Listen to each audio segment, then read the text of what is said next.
How to install Windows 11 without internet connection. Hello everyone, welcome back to our channel and today we are back again with a new video. So without any delay, let's get into it. For that, firstly you need to download setup of Windows 11. So simply click on install now option. Then after you simply need to provide your product key. Then after, click on next and choose the folder in which you want to download the setup file of Windows 11.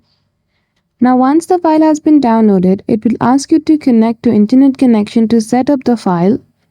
If you do not have any internet connection, simply choose the option of continue with limited setup. And that's it. That is how easily you will be able to set up Windows 11 with limited setup without internet connection. So I hope you found this video helpful. If you did, don't forget to give it a thumbs up and subscribe to our channel for such tutorial. Thank you for watching till the end.